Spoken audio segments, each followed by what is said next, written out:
Welcome everybody and thank you for coming. This song before the Edmund Fitzgerald, I was told to make a little note. The Never-Ending Story was one of the first songs played at the club Brett's, and it was always a song that was used to kind of test the sound system if the speakers were upgraded or the amplifier. That was the music blaring in the club. So it's very fitting that kind of started off things tonight with that song. I have some remarks prepared, but I want to deviate from those very quickly because somebody reminded me as we were standing in the funeral home at the viewing, and we were talking about death. It's on everybody's mind in this room. We're all thinking about it. And 10 years ago, somebody asked me a question talking about death. And they said, well, what are the chances that you would die? And I was 24 at the time, so I was starting to calculate, well, a car accident, or whatever. And I don't remember what the exact answer was. I think I said 5% or 10%. And he said, nope, the chance of you dying is 100%. And he was right. I mean, everybody in this room is going to be in that funeral home with your friends and your family, laughing and crying, and it's just something that we all share, all of us. None of us will escape that. So, the remarks I prepared, I would like to talk about the afterlife because I've been thinking a lot about that, just the events. We're all thinking about it in our own ways because the death of our friend, Greg. I've heard so many people speak of Gregory in the present tense after his death. Many of us have an image of him, even at this moment, existing elsewhere, and perhaps doing the things we would expect him to do. Boating, exploring, making new friends, or flipping a switch just to see what would happen. Some have even suggested that he was greeted by Uncle Dick, who told Greg, "You're doing it wrong." I began to think about the idea of an afterlife, and I found the whole concept curious. Generally, the afterlife is attached to a religious belief. All religions deal with the concept either of a place that the soul goes after death, or through rebirth or reincarnation, but every religion deals with the topic of an afterlife. I think the reason that religion is typically given the task of dealing with the afterlife is because of the complete lack of evidence for an afterlife. It's something we simply have faith in, but we can't know. I'm not certain where the strong drive to believe comes from. Are we afraid of a true end, one with nothing? I find myself believing that Greg still exists, even though some small part of me questions and doubts. The part of me that wants to believe is stronger. I believe that he lives on in another place. But when I look for answers and begin to ask questions, I'm left with nothing. But that doesn't stop me from believing anyway. I find it comfortable to believe. But what I find more comforting is a real afterlife, one that I can see, one that I can quantify, one that is real, tangible, and can be observed. I have decided that such a place exists, and today I will prove it. I would like everybody in this room to turn and look at your neighbor right now. Look at the people around you. Look at your neighbor. Turn your head and really look at the person next to you. Now look around the rest of the room. Look at all of the other faces and the people around you. What you see is Greg. It might be a mannerism they picked up from spending so much time around him. It might be a favorite saying they picked up and began to repeat. It might be a skill, like reading a chart. It might be a memory of a place or event. But in each case, it's real, and it's Greg. A theme common to the religious pictures of an afterlife is that the things you do in this life affect your experience in the afterlife. The afterlife I'm describing today also is a culmination of everything done in life. Who we are has been shaped in some way, either large or small, by Greg. The culminations of the actions in his life can be seen right here. What I'm saying is not to suggest you disregard your belief in your religion or your version of an afterlife. I'm simply trying to show all of us that there is no question, and it requires no faith to know that Greg still exists in afterlife.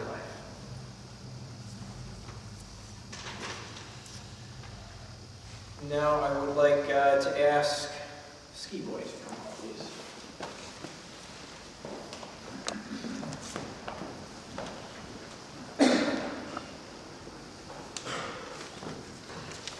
I'd like to thank everyone for coming out tonight. A lot of you may not realize I do have a real name. It is Steve. Uncle Dick and Greg kind of took my chat room nickname and kind of ran with it. And like it or not, I'm stuck with it. I'm entered in court records. I'm in the newspaper that way. I remember my first night at Brett's. I was fighting battles, religion and my orientation. And Todd and David took me in the door.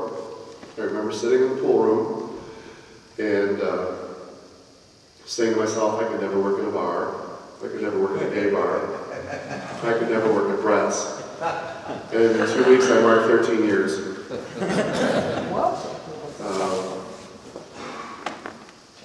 Working there has been a very interesting experience. Greg being the character he is. I've met an awful lot of you there.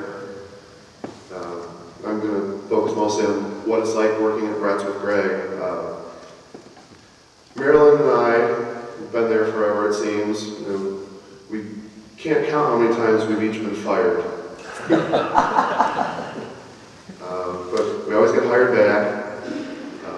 There was one time that Marilyn got fired. The next morning, karaoke crew was supposed to come set up. Marilyn traditionally was the person that let those people in. Marilyn, after a heated argument the night before, called Greg to remind him that he needed to be at Brett's to let the karaoke people in. And, well, why don't you do that? It's your job. It's like, you have my keys. I'll meet you there in 5 minutes. Greg had an interesting way that he measured success in the bar.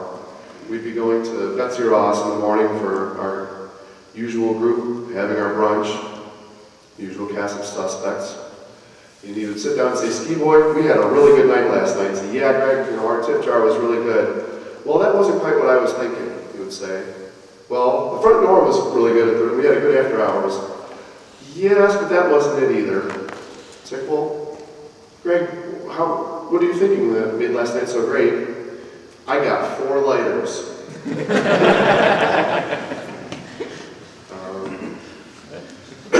I remember an occasion, we knew the health inspector would be coming very shortly.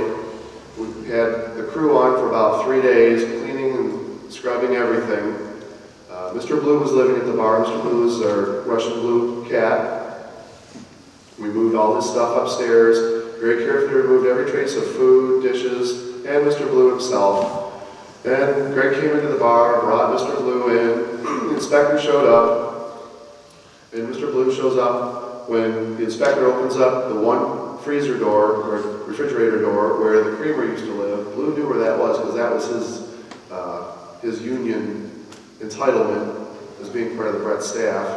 And as soon as that opened up, he comes running, and the health inspector says, or Greg said, Marilyn, where did that cat from? Get that mangy thing out of here. The health inspector said, whatever, I saw the food in the bag.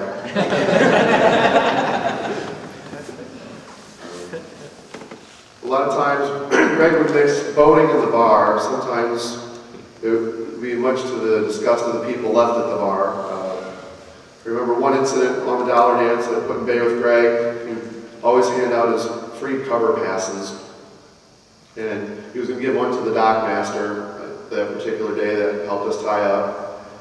And he didn't have any left. And he said, well, when you get in, tell the guy with the dog, that's right, he's my doorman, just tell him you're the dock boy at Put in Bay, and he'll let you in. Another time, one of the managers, Boner, Made a phone call to Greg and said, Greg, it's Saturday night. It's 10 o'clock. We're missing 2 bartenders. How many of them do you have on that boat of yours? Oh, I'll bring them in right away. In 2001, I got to take a 3-week boat trip with him and Uncle Dick up into Canada. Greg sometimes had a love-hate relationship that was mutual with the daytime crowd. He was never allowed in the bar on Sundays because the day crowd got to do what they wanted to. Greg wasn't allowed to be there with the kibosh on it. But one time in Canada, we're sending postcards back to people, telling them what a great time we're having. He says, "Ski boy, I'm sending a postcard to the day crowd. It says, send money or I'm coming home early." Right. I didn't think he was going to do that. He turned that card around, and sure enough, that isn't what it said. And the money showed up with a bottle of vodka. The trip went on. 1 month I was determined by Greg to be the employee of the month, and therefore I would be going to Key West with him. We found a little store called Fast Buck Freddy's. It's a gadget tourist trap. There was lots of buttons for Greg to push, so naturally we had to go in. And he found this Rube Goldberg machine where you have a little metal ball that runs down the track and it drops into a bucket and trips a lever. And he was just mesmerized with this and says, "Oh, ski boy, we got to get this for the kids back at the bar." I said, "No." "Oh, come on, ski boy." "No. We'll have it back there 2 weeks. We're going to decide it's in our way. We'll move it into the office. It'll sit there for 3 months till you take it upstairs, and it'll stay there until you die or you sell this place." Which is pretty much what happened. Greg always kept good relations with the neighbors down there. John next door at Thermal Engineering. I remember a few years back, John was having some health issues and was looking for a transplant. And Greg went out to get typed. And Greg said, "I hope I'm a perfect match because then I can give John a kidney and then John will have a gay kidney."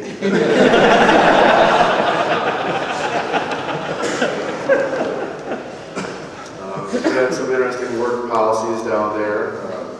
Greg's sexual harassment policy was that sexual harassment in the workplace was not a problem at Brett's. It was actually one of the job benefits.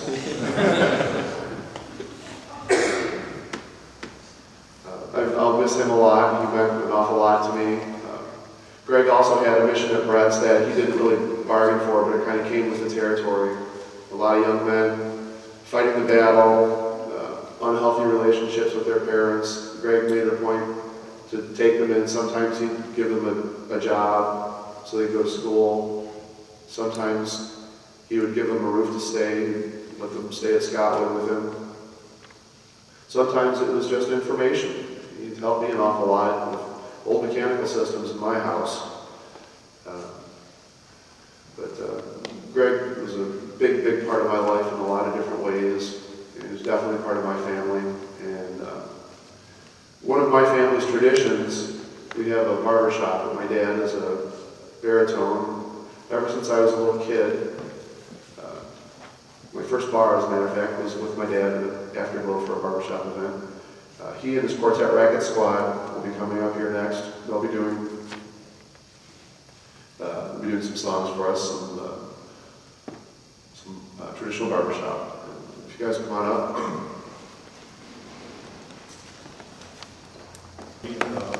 Spent time with us at our cottage. Learned a lot of things that I had never imagined I would learn from anybody. He had a varied background, to say the least. But if you worked at the railroad with this guy, which is interesting because, you know me, I'm Pete Whitaker. This is Jim Peak, Jim Stark, and Mark Schnabel. Now Mark, I was telling him, I said, well, you know, I'm trying to tell him about Greg, and I said, they have this thing that Greg and the bartenders would do about Aunt Maud's cherries. And I don't know how that goes. Okay?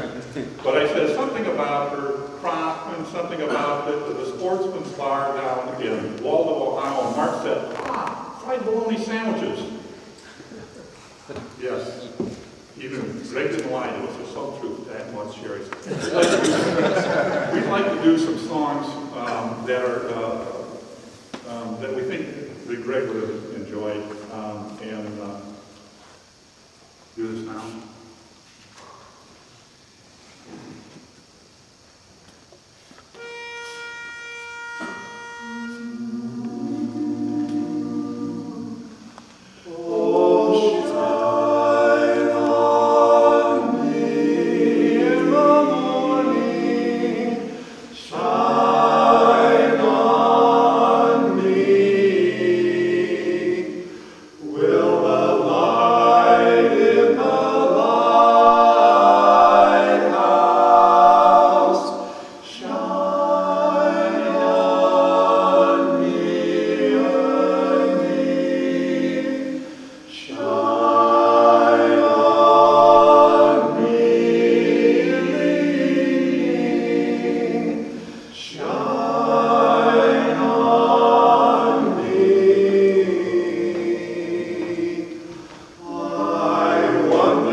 We will hear the trumpet sound.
and knew him for years 6 through 10, but I've been his friend for the last 5. But you know, that's not long enough to rate a nickname. As you know, Greg has given his really good friends nicknames. It was not uncommon to phone Greg, and his greeting would be, "You have the pleasure of reaching Gregory Allen Knott." Or he might let me try this. Or he might pretend to be his voicemail message. But you know, he never said, "Who's this?" And it was not uncommon for Greg to respond when asked how he was, "I'm in an indestructible good mood." Greg was a railroad engineer. He sold real estate. He ran a recycling center, operated a bar, and I suspect did quite a few other things. But Greg's real calling was as a tour guide. He loved driving, flying, boating, traveling by train, but these were all means to an end. That end being adventure. And Greg turned any trip into an adventure. In fact, his goal was to always have adventure. And he thrived on sharing with his friends the many things he had seen on previous adventures. And many of us had been I'm not a public speaker, so bear with me. Many of us had the privilege of being guests on one of his many boat trips. And these were always adventures. And there were perks to being on a boat trip. He very generously provided most of his passengers uniforms. He took us secret places known only unto himself, perhaps a sunken shipwreck, or an out-of-the-way fish and chip stand, a spectacular lighthouse, incredible natural beauty, and these were often just around the corner.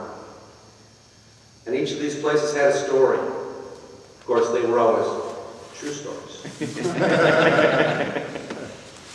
But the one thing all his adventures, secret places, and stories had in common was people. Greg loved people. Virtually all people. Greg made friends like the rest of us breathe air. My parents told me that I would have many acquaintances through my life, but only a few good friends. Boy, Greg broke that mold, among others. I always knew Greg had a lot of friends, but the past few days has been amazing. As you demonstrate here, Greg had hundreds of people who loved him, cared about him, and will deeply miss him. I have spoken to many people for the first time, and it is overwhelming to feel the emotion he instilled in them and to hear their stories. It would be easy to go on for hours, but I have two stories to tell you. The first is not exceptional, but happened just 2 Sundays ago. And as often, Greg planned an adventure for Sunday.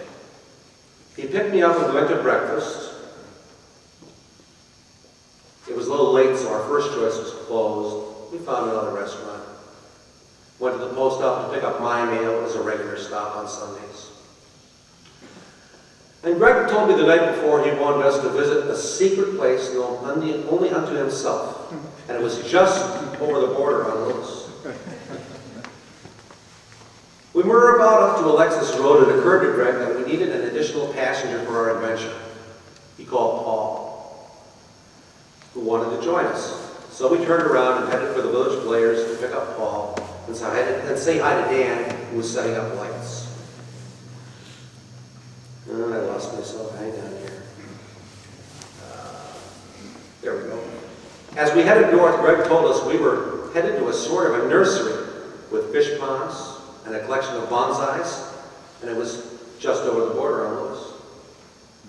As we crossed into Michigan, I kept my eyes open for a nursery-like building. After about a mile, I spotted the likely candidate. No, that's not it, Greg said. But you said it was just over the border. Well, we continued driving, and each time a likely candidate was spotted, Greg said, no, that's not it. After driving into Temperance, about 5 miles into Michigan, I started to give Greg some serious grief. He smiled, rolled with it, and continued driving north.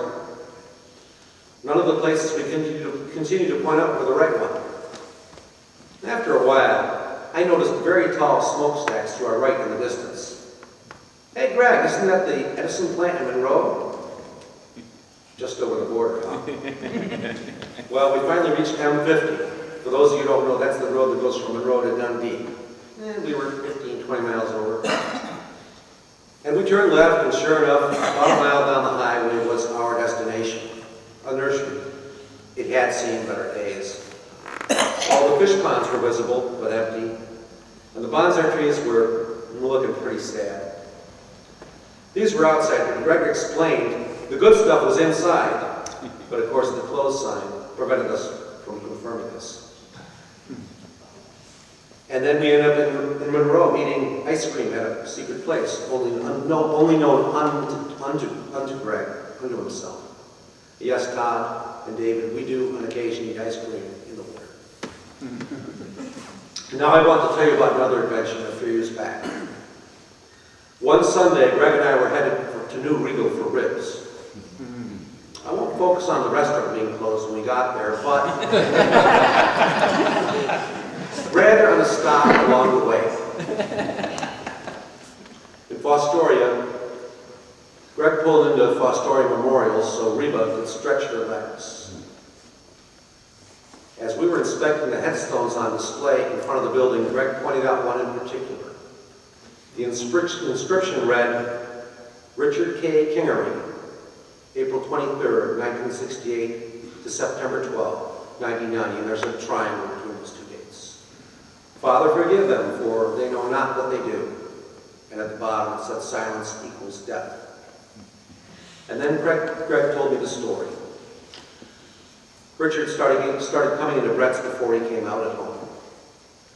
I'm sure he felt welcome as many young kids coming to grips with who they are have experienced coming to Brett's for the first time. And Greg really liked Richard. Unfortunately, his father became aware that he was gay and didn't take it well. He gave Richard a sum of money and suggested he buy a gun and take care of the problem. Richard accommodated his father and shot himself. Of course, then I realized that Greg had purchased the headstone.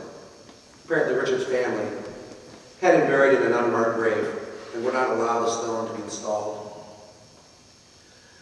This should offer some insight into what a kind and caring and generous human being Greg was and is. And this is a true story. We'd like you to listen to this song that perhaps Greg liked and perhaps could have been written about Gregory. And now Marilyn's going to follow. Okay. Sorry about trying to interrupt the music. As I said before, I'm going to go off my own agenda. I'm going to be real brief because I'm the one that told Tatum we didn't limit it with here all night. At least I'm one of the ones. But because it hasn't been partially for explanation, I'm going to tell two real short things about the human amazing grace and why they are so significant, more so significant to right now. I have real trouble using the past tense. First of all, Catherine, you're taking 10 minutes to tell each of these stories. I'm going to be real short. The poem was written by a slave ship captain who survived a shipwreck, changed cargoes as well, and wrote that incredible verse that we all know that is become very much associated with death and funerals in a celebratory way. Secondly, the tradition is that Amazing Grace was played perfectly on the bagpipes every time she went through a lock. And not people, mechanical things in the lock would change levels in water. Now the trouble is he took folks on these Canadian trips. Fortunately, nobody usually for more than a week. One of these canals had 44 locks. I'm not sure how many the others did. Boston, the Saints, or even you did well a month. Some people got real tired of Amazing Grace on the bagpipes. The first thing I want to read was given me by a friend of Greg's named Tom Hannes, who we've been since the early 70s. I'm a late comer. I've only known Greg for 28 years, by the way. And he wanted it read, and he did not feel he could do it himself. It came from an album of plain song from the monks of West Priory in western Vermont, and it is titled Wherever You Go. I want to say something to all of you who have become a part of the fabric of my life. The color and texture which you have brought into my being have become a song, and I want to sing it forever. There is an energy in us which makes things happen. One that has the other person's touch ours, and we have to be there and let it happen. When the time of our particular sunset comes, our thing, our accomplishment, won't really matter a great deal. with the clarity and care with which we have loved others, will speak with vitality of the great gift of life we have been given for each other. The last one, I promised him many times over a long period of years. He was not obsessed with death, but he did tend to hand out good old directions. Not frequently, I had years, but I will say for this celebration, this is a very somber, dark poem. However, for those of you who didn't have to memorize it when they were in high school, all of you young people out there, why, we did. It was written by a poet named Walt Whitman, a 19th century, well-known American poet who was gay. It was written about Abraham Lincoln's assassination at the end of the Civil War, which is the true tragedy of it. It is very beautiful. He wanted me to read it. And any of you who knew us over the last 27 of those 28 years knew that when he said jump, I only said how high. Oh, Captain, my Captain, our fearful trip is done. The ship has weathered every tack. The prize we thought is won. The port is near. The bells I hear. The people all exulting. While follow lies the steady keel. The vessel, grim and daring. But oh, heart, heart, heart. Oh, the bleeding drops of red. For on the deck my Captain lies, fallen, cold and dead. Oh, Captain, my Captain, rise up and hear the bells. Rise up, for you the flag is flung, for you the bugle trills. For you bouquets of ribbon breeze, for you the shores are crowding, for you they call the swaying mass of your faces turning. Dear Captain, dear Father, this iron beneath your head. It is some dream that on the deck you fall cold and dead. My Captain does not answer. His lips are pale and still. My Captain does not feel my arm. He has no pulse nor will. The ship is anchored safe and sound. Its voyage closed and done. From fearful trip the victor ship comes in from objects won. Extol those shores and ring those bells. But I, with mournful tread, walk to where my Captain lies, fallen, cold, and dead. And we will be followed by Captain Gus, appropriately. How I met Gregory's son 30 years ago. It is a short sailor story, but it is true. It was late winter sailing. It was a punishing voyage between Duluth, Minnesota and Toledo, Ohio. Ice on the rivers, much snow on the ground. From Port Huron to Toledo, several pots of coffee was consumed, and after we tied up, I felt brave enough to go now Kroger for minor things. So at 2:30 in the morning, with a foot and a half snow on the ground, I found myself in those lonely and winding roads from the Toledo docks towards Croker. It's doing okay until my car stopped. Now what you do? Several cars went by. Nobody would dare to stop because they were afraid they would get stuck too. The fourth car stopped. I noticed a fellow coming out with a short, quick succession steps, doing this, doing that, and after those jumping cables, my car started working. I felt good until we got to the nearest gas station and we realized that I needed a lot more repairs for my vehicle. Gregory took me to the boat. I forgot about Gregory. And he asked my keys. Next trip, my car was fixed, waiting for me. The keys under the mat. But no sign of a good Samaritan, no bill, any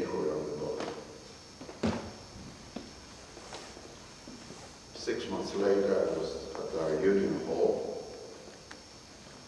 And as I was climbing the stairs, I seen the same fellow there walking fast. And he looked at me, I looked at him. Are you? Are you? Yes, I am. Oh my gosh. Come here. I want to thank you for fixing my vehicle. How much I pay you? No. He didn't want no money. But he started jumping after I invited him for a round trip to Duluth. He was jumping. He came on board on a short notice. Didn't take very while for him to go at the very top. Next door 8 or 10, somebody knocked at the bottom and said, someone is up in the bottom. Next to the stage in videos. We almost saw the picture. I'm going inside now. Someone we come down and goes where Gregory videotaped our ship from the stand, from the steering pole, all the way to the stern, the top, in the cargo. He went everywhere. He made several more trips with me in later years. He came in Greece with me. He enjoyed it. We had a lot of fun there with Gregory. That's the Gregory, my friend, dear friend. I want to dedicate a poem to him that is written by a Greek poet who was born and raised in Alexandria, Egypt. But his genius, his poetry, never was recognized because of his lifestyle.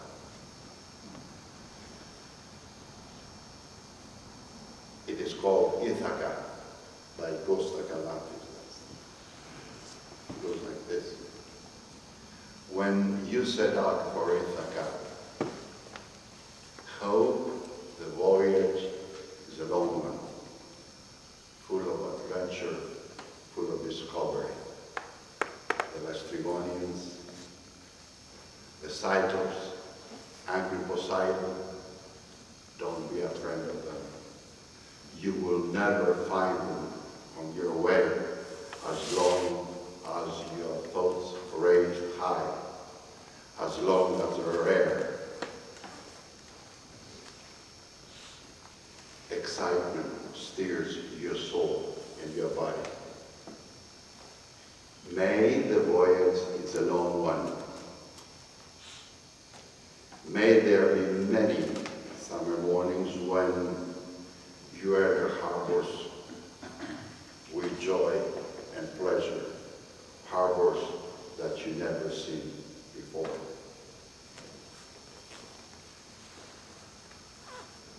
Keep Ithaca in your mind.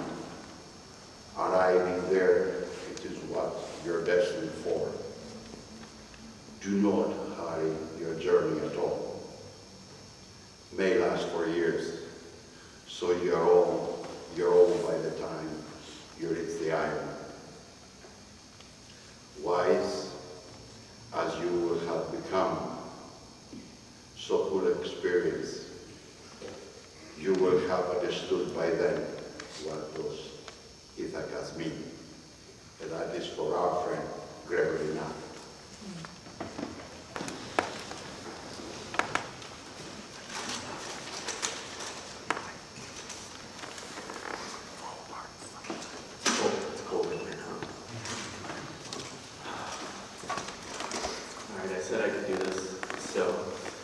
First, I would just like to thank all of you for coming. Thank you for coming to help celebrate and remember Greg's life. After I was asked if I would like to say a few words up here tonight, I sat down to think about all the memories that I have with Gregory. There are a lot. I've known Greg for just about 6 years. And as I look out to all of you, really, even as a group,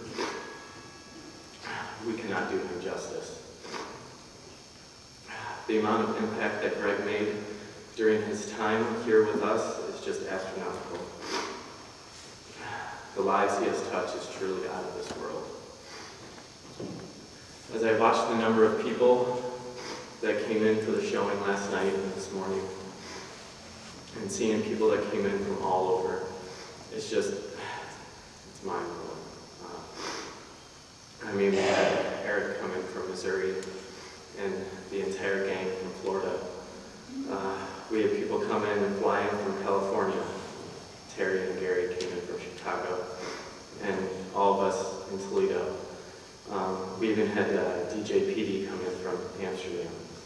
So Greg really did touch people all over this world. And I mean, his impact is just amazing. But Greg did always say to make friends in other cities, and that way we have a place to go and free visit.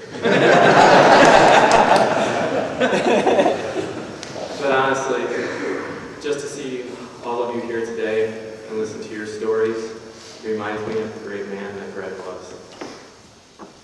He was a great friend, and he was my best friend. Okay. And I did say I'd keep this short so pizza could go eat. I just want to say, I love you, Gregory.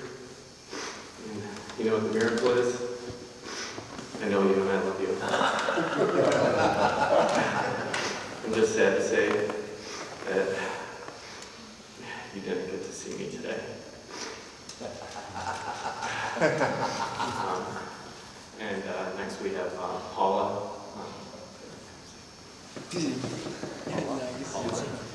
Hello, my name is Paul Valdez, and I was a good friend of Gregory's for the past 6 years. I actually met Gregory 6 years ago when I went to Brett's. Like many of you, I was introduced to him by a friend. That was the first night I met my longtime partner, Dan, who spoke earlier. And as many of you know, Greg was very keen at observing his friends and knowing what they were up to at all times. And so I know that the first time I ever met Greg was October 25th, 2005. 2003. Because he videotaped us. He videotaped Dan and I. We were sitting at one of the bar tables having a conversation, or more so just back and forth at each other, and not really knowing what to say to each other, because that's the first awkward meeting. But Gregory came over and introduced himself, and wanted to make sure the camera was aimed properly. And I always remembered that because when I went off to school to do some master's work, Dan and I actually unfortunately had to break up. We weren't going to do the long distance thing at that time, and the gift that Gregory gave me before I left was a copy of that videotape. And he seemed to know that videotape, he knew I would be back to Toledo. He knew that I would be back here later on, and that I would be in this area, and Dan and I would be happy together. And that's what happened. The past few days I've been reminiscing about the memories I've had with Gregory. And there's some very distinct qualities that have been mentioned already that I'd like to share, and I will always fondly remember. First, Gregory was one happy guy. A ride in the historic Woodlawn Cemetery with his faithful companion Reba, lunch at the Monroe Street Diner, and planning for the next Georgian Bay adventure was considered a wonderful day for Greg. It helped him bide his time until the austerity of winter could pass. I remember the many times I called him and asked him how he was doing, and I always heard the phrase, "Well, I'm in an indestructible good mood." His eternally optimistic phrase has worked its way into my own vernacular, along with many other greatisms, if you haven't noticed by all the other folks' comments and phrases. Greg was very passionate about his community.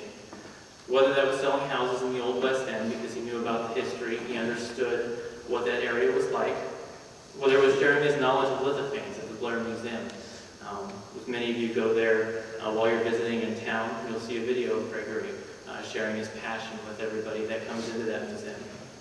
He also helped to write a book about the Blair lithophanes, so I encourage you, if you want, to to look into getting a copy of that book. He also provided a home at Brett's for all of us who felt isolated and looked down upon because of our sexuality.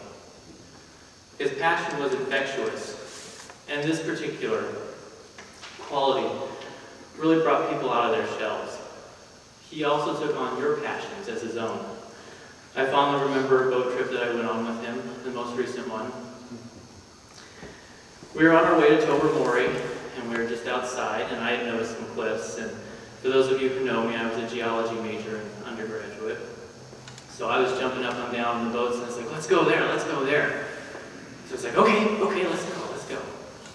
So we get over to the cliffs, and Gregory's a little bit hesitant about getting close to the shore, because there's no dock, there's nothing there to land on. But he's like, okay, I think we can do it. He just gingerly got the boat right up to the shore. I jumped out, I got a sack full of rocks, and I'm running around the cliff, taking all the samples that I wanted. I was like a little kid, but I fondly remember that Gregory was also like a little kid, sharing those memories with me, and wanting to learn about what was important and what was interesting to me. So thank you very much, Gregory, for sharing your passion and sharing my passion about things in life. Another fond memory I have of Gregory is I recently started working down at Bowling Green State University about a year ago, and this was what I considered to be one of my first jobs. And it had taken me about 9 months to find this job and actually feel secure in my life. And I remember the first day I showed up to work, I had a letter from Gregory in my mailbox.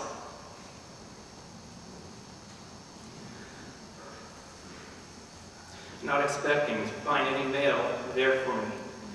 But I knew that that would be a place for me and somewhere that I knew I could work, and he had helped it to make it that way for me. He didn't write much in the letter, he actually just wrote, I just wanted to see how long it took me to write your address on the front of this envelope. That's all he wrote. We all really admired the way that he made his own reality and didn't let a single person convince him otherwise. He would often say, it's not my rule, but it's the rule. And that was usually the end of the discussion. With a cheeky grin and a sparkle in his eyes, it was always easy to see the enjoyment he found in the simple pleasures of being with his friends. I'm particularly reminded of this, especially of his patience, story that involves Bill. We were on the boat one time. We were coming back from a day being on the Maumee River in Lake Erie, and we're dropping Bill off because he had to get off and set up some sites for his business. And Bill did one of the cardinal sins. He reached over the water and said, Gregory, give me your keys. I'll just move your car to the next location. Well, of course, Gregory wasn't thinking either, and the keys dropped into the water. And I saw Greg's eyes, and there was a little fire that just came out. And I saw Bill's eyes, and he was petrified. He did not want to do it.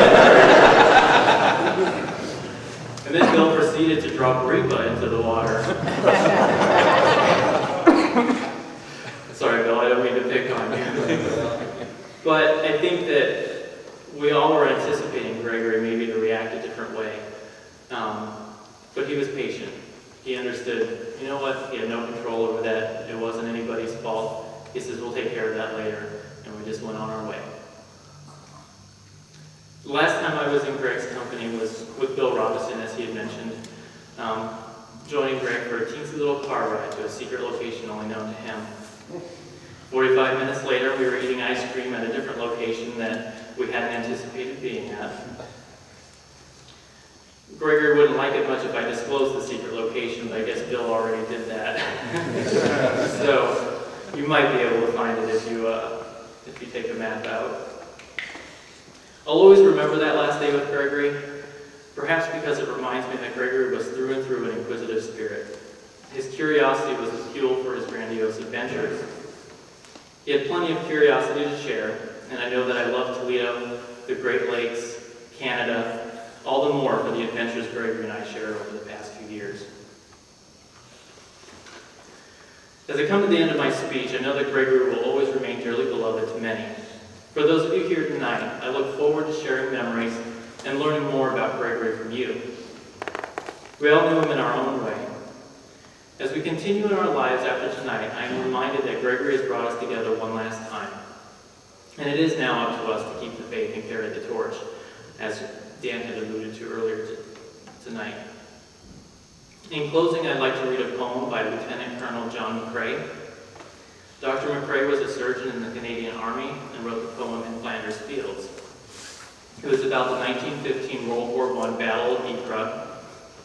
McCrae penned the poem after the death of a very close friend, Lieutenant Alexis Helmer of Ottawa. Gregory had memorized this poem and recited it many times during his years that I knew him. For those of you that have been to Littleford in Ontario, this poem is inscribed on a bronze plaque beneath the statue of Lieutenant Colonel McCrae.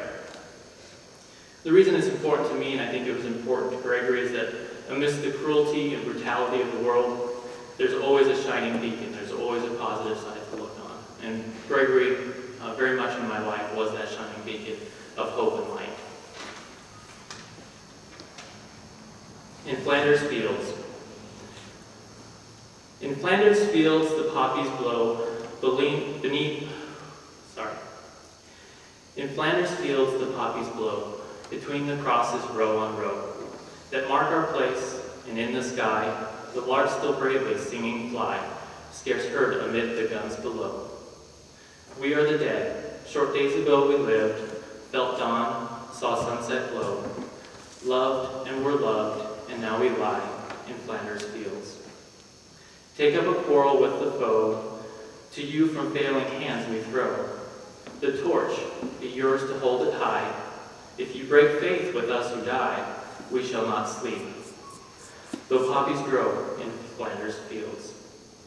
I encourage all of us to hold our torches high, to keep the faith, and keep the memory of Gregory alive.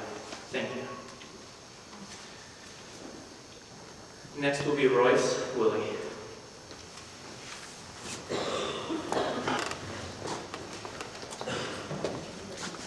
Rule number one, never talk about someone in a bad way.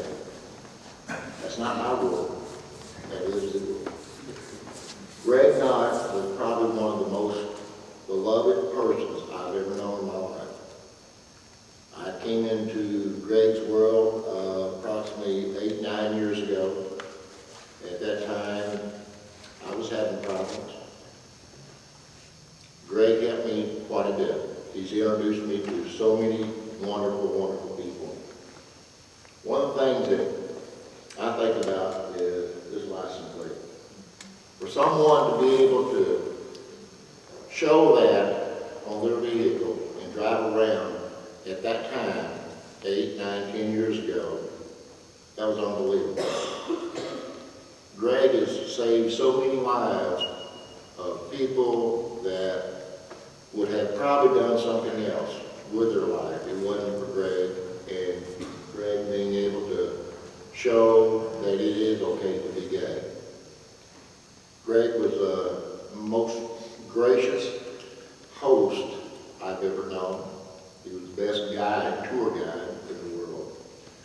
As a historian, I don't know who could ever beat him. He was a great navigator. We went on trips together. This past summer, we went on a 2-week trip on my boat, and as we were going up the Trans-Saturn, he was there with his little glasses on, reading the charts and everything. I'm over here with my GPS. I know where we're at too, but that wasn't good enough for Greg. So, you know, as we're going along, he's reading the charts, and about the time we get to somewhere, I'm starting to already turn the boat and everything. That's not good enough for Greg. Greg, go. Point. He was the greatest pointer I've ever known. You know, we talk about Greg's secret places. I love to hear some of his secret places. And see that smile on his face when he's trying to kid with you about, let's go here, go there. It's a secret place. No one knows about it. Only I know about it. Well, I tell you what, Greg's found a secret place.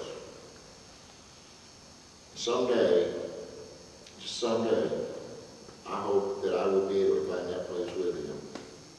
Now, I feel like that Greg has found that secret place, and he's enjoying himself, whatever he's doing.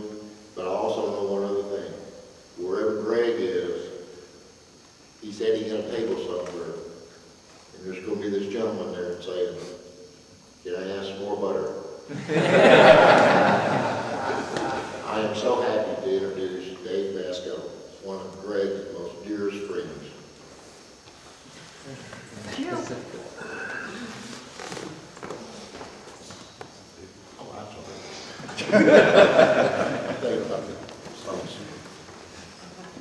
I guess good, last but not least, I'll bring back Dan in a minute, but I'm it, and I'm going to be short and sweet. Just wanted to say, we all here know Greg. We wouldn't be here if we didn't.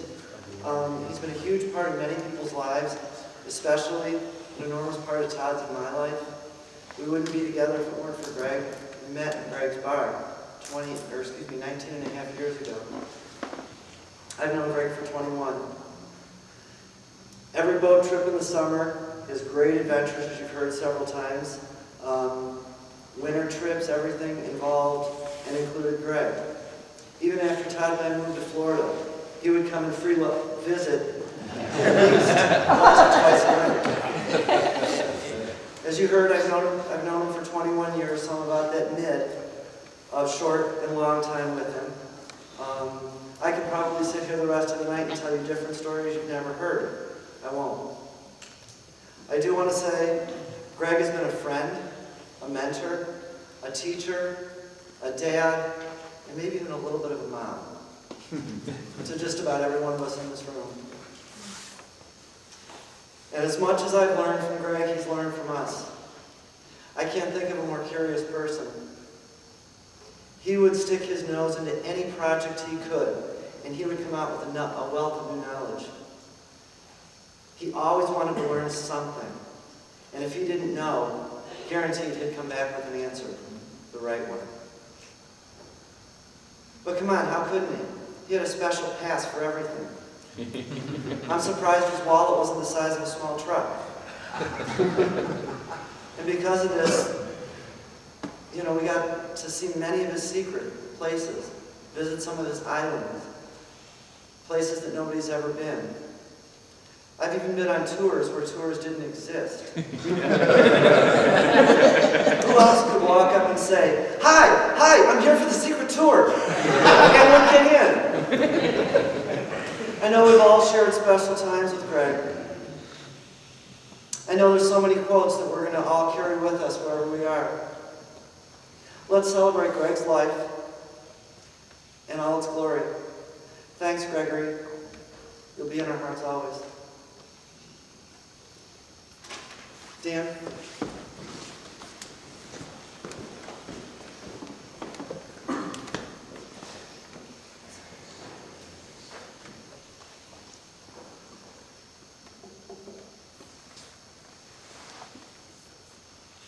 Okay. Just some closing remarks and housekeeping. We're having a celebration in the auditorium upstairs, so please stick around. It's warmer. It's warmer. Because we would like to hear those stories that you have. Everybody has the stories, but this is really the moment and the opportunity to share those stories. I know you don't want to hear this, but it has to do with death, and the problem with death is somebody winds up going through your things. It's sort of distasteful, but it's just part of the process. And when we were at the house going through the things, putting pictures together to bring to the visitation, I said, we have to get these to the visitation. We have to get these to the visitation. We have to get them to the memorial service because this is our only opportunity to have everybody here in one place to look through the pictures and take what they want. And I encouraged lots of people at the visitation to take photos. They didn't take enough because we still have more. And, I want you to, we're going to bring the photos upstairs. We also have some old Brett's passes. We've got Blair Realty business cards. We've got things to remember Greg by. And it's very important that you take those things because your stuff, my stuff, all of our stuff, in the end, somebody goes through it and they save this and the rest gets thrown away. So the pictures are saved by you taking them away because they're special to you and they make a memory for you. So please do that. We're also going to have an open mic so that you can be loud and tell those stories and we can all hear you. So we encourage people to get up and just say stuff. Tell stories, talk about Greg. We really want you to do that. We also need cleanup volunteers. So if anybody is so inclined, please stick around. I think we have to rearrange the pews. Is that okay? We have to rearrange the pews for whatever reason. So I think this. Oh, we have one more song, and then we're going upstairs. Okay, one more song, then we're going upstairs. Thank you for coming.